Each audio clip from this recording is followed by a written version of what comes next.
Hello, everyone, and welcome to Over the Top Rope Podcast. I'm your host, Nick, and today I will be reviewing Monday Night Raw for December 18th, 2023. Now, before we get started, I would like to make a show note that I did see most of Raw last night.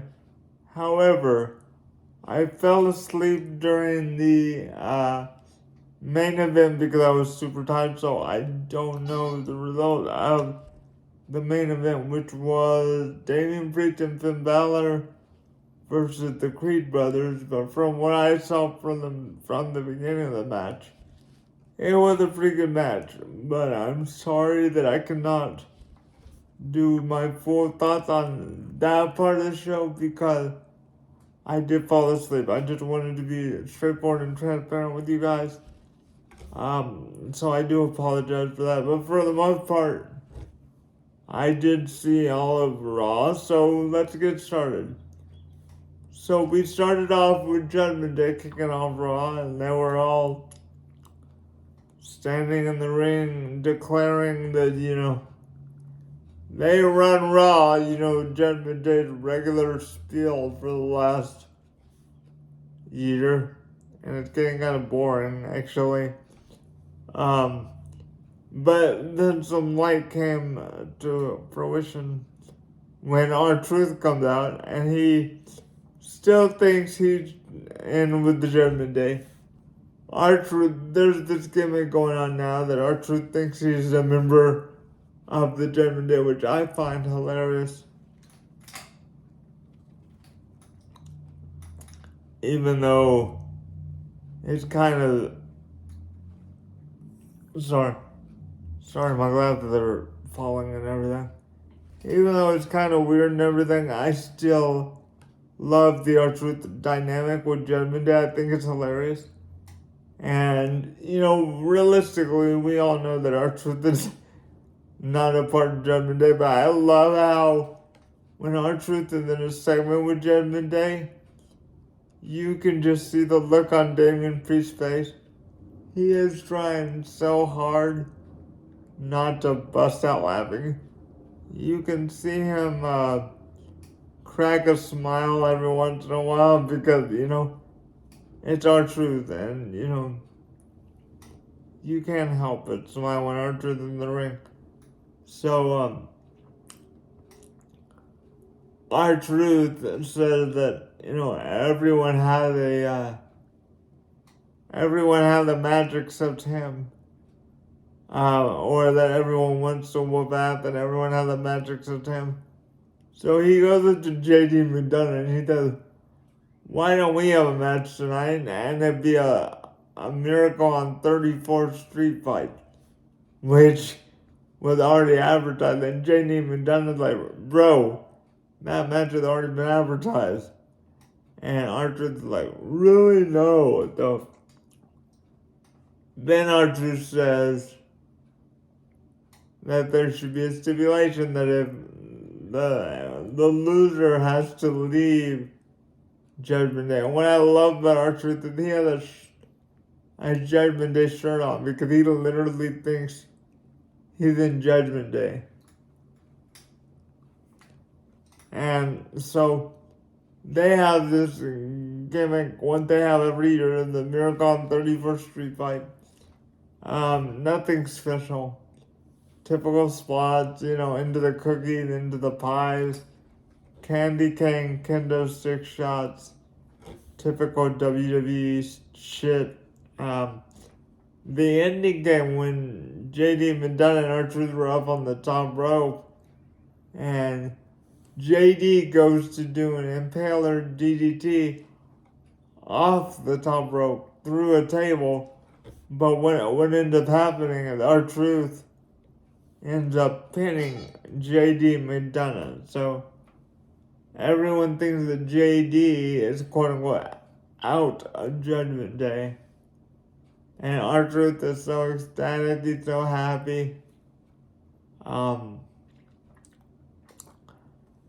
Yeah, I didn't really like the street fight, but I did like the part with R-Truth. I thought that was hilarious.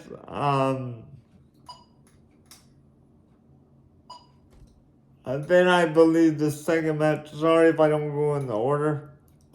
Then I believe the second match was Gunther versus Miz, if I'm not mistaken. Now, this match was really, really good. I have to admit it. I have to admit this match was really good. And there was a stipulation on this one, too, that if The Miz could not beat Gunther this time, then he could never challenge for the Intercontinental Championship as long as Gunther is the champion. So during the match, Miz was taking it to Gunther. I was very impressed. People need to give Miz more credit because, I think they look at Miz as, just a comedy act, just a veteran on the mic, that's all he is. No, he's an actually good wrestler. And I feel like Gunther brings out the best in the Miz, actually. There were a couple times where they made you believe that the Miz is going to win. Very, very close near falls. Like when he did the skull-crushing finale off the second rope. That was a thing of beauty, and, there was a close near fall there. Then Gunther ends up powerbombing Miz for, I think, a third time and gets the final count, 1, 2, 3, boom. Gunther retained the title, but what that means is that The Miz can no longer challenge for the IC Championship as long as Gunther is the champion. And Gunther has had one of the most amazing IC title runs that I've ever seen in the modern era. I may not watch Raw on a regular basis like I used to, but I have to admit I'm very impressed with Gunther. Let's see, what else do we have? Let's see, Chelsea Green and Doudrop put their tag team title, or Chelsea Green and Piper Niven, pardon me. See, I'm so used to the Vince McMahon era. Chelsea Green and Piper Niven put their tag title on the line against the young tag team of Caden Carter and Katana Chance.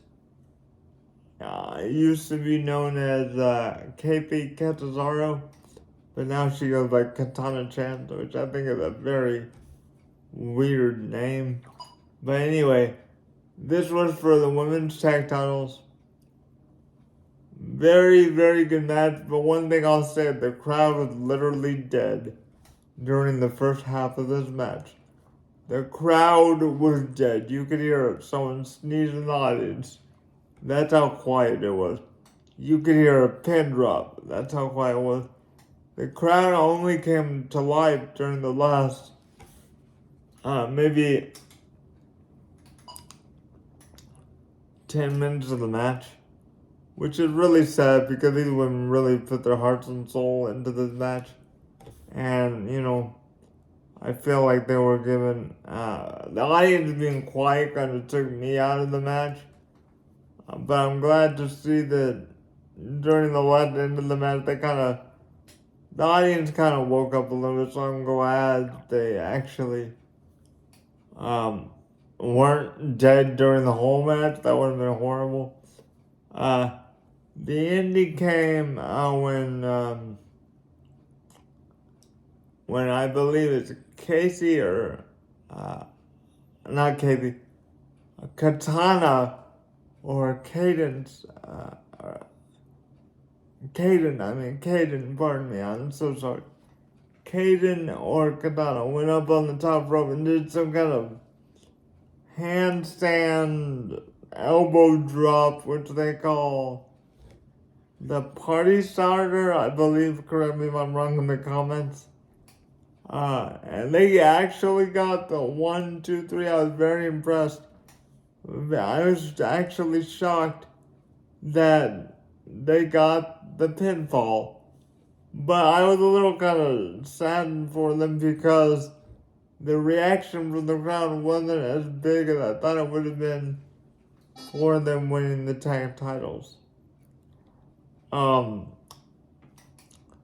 I do want to say congratulations to Katana Chant and Kaden Carter on winning the tag title for the first time in their main roster careers. You should feel very proud of yourselves. And you did a very, very, very good job. We also had Shinsuke Nakamura reading a rendition of "'Twas the Nightmare Before Christmas." But this time it was aimed towards Cody. It was the American Nightmares Before Christmas. So he started saying that. He started saying all this dark shit about Cody and his daughter. And I love this new sadistic Shinsuke, and I love the animation they put on there while he was telling the story. But then, as he was about to end the story, out of nowhere comes the American Nightmare, Cody Rhodes, who took Shinsuke around the arena and just beat his ass up because he had mentioned his daughter and everything. And you know, when you mention someone's daughter, that's all gloves are off when you do that. So they beat each other up all around the arena. Security came out trying to stop them. But to no avail. And then Cody was going to crossroads Nakamura through the announce table, but the security was able to pry Nakamura away from Cody, which I was very surprised about. But it kind of looked like it was like too easy for them almost to pry him away. They should have made it look a little more like a struggle. So I don't know what they're gonna do there, but I really liked that segment. And also another segment I really liked on Raw, which I thought for me was the highlight of the night, was my boy Seth freaking Rollins and his confrontation with not CM Punk, Drew McIntyre, who will be Rollins' opponent at the Day 1 Raw, which I believe is January 1st, 2024, for the World Heavyweight Championship. The promo exchange that McIntyre and Rollins had was so good.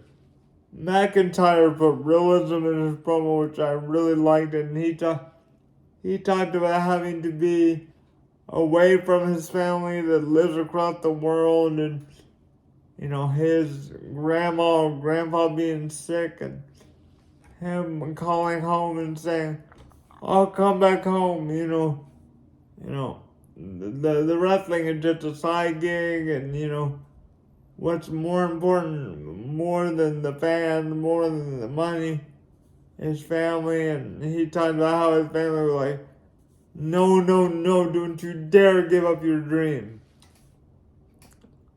And after he was done, Seth Rollins said, "Last week I told CM Punk, I hate him, but he said, Drew, I don't hate you. I pity you." And Drew had also mentioned in his promo that he thought Seth Rollins could, relate to what he's feeling, because now that Rollins has a daughter and a wife, traveling on the road is probably very difficult for him too. So after Rollins did "I pity you, but I'm looking forward to defending my title against you at Day 1," he goes to walk away, and what does Drew McIntyre do? This man tries to take a cheap shot, but Seth Rollins, without having any of it, knocks him out of the ring, and then I believe Drew got the upper hand outside. Then all of the backstage people came out trying to haul Drew away. I thought that segment was very well done. Very well done. And then we had the most boringest segment of the show, which I believe came before Rollins, but like I said, I'm not going in any particular order. We had Nia Jax and Becky Lynch in the ring again. Nia Jax on the microphone about to declare herself for the Women's Royal Rumble. When Becky Lynch comes out, thank God. And she even said, no one wants you here. No one wants to hear what you have to say. I'm like, thank God at least Becky understands how I feel. Because I don't like Nia Jax, man. One thing Becky did say is, you got here because you were on the coattails of your cousins. And then you got here again because people felt sorry for you. Because you were able to suck up to the people in the back. And Nia Jax is rolling her eyes, And Becky Lynch says, well, I want to fight you right here tonight. And Nia Jax starts going towards the ring like she's going to fight because she's like, give me a referee. A referee comes shooting out of the back. Like, I've never seen a referee run that fast. I have never seen a referee run that fucking fast. Pardon my language, but the referee shoots from the back to the ring. And then Nia Jax says, no, we're not doing it on your time. We're doing it on my time. We're going to do it in my hometown in San Diego, California at day one. But correct me if I'm wrong, guys. Haven't we already seen Nia Jax and Becky Lynch fight already? They're talking about 5 years in the making, blah, blah, blah. But I thought they already did this already. I don't remember when, but I believe it was like 2 weeks ago. I really don't think we need to see this again. I mean, come on. I thought they already did it. But to me, this was the lowest point of the night. I was like, why did we have to listen to Nia Jax again? And also, they had Tozawa versus Ivar. Now, I get the whole David and Goliath thing, but honestly, why are we watching Akira Tozawa versus Ivar on Monday Night Raw? Is that the best they got for us? Is that the best they have for Ivar? Really, Akira Tozawa? You're telling me the best you have for Ivar is Akira Tozawa? Now, like I said earlier in the review, that the main event was the Creed brothers versus Damian Priest and Finn Balor, but unfortunately, I can now talk about that part because I fell asleep during the last part of the match. But from what I saw from the beginning of the match, it was a very, very, very good match. The only thing is I don't know who won. But I did go back on Twitter after I woke up after Raw was over. And I looked on the hashtag WWE Raw to see maybe if the Creed won. Because they'll post and knew if someone wins a title or something. And I didn't see anything, though I'm guessing that Judgment Day retained the titles. If I'm wrong, please correct me in the comments below. And so this has been your Raw review for December 18th, 2023. I've been your host, Nick.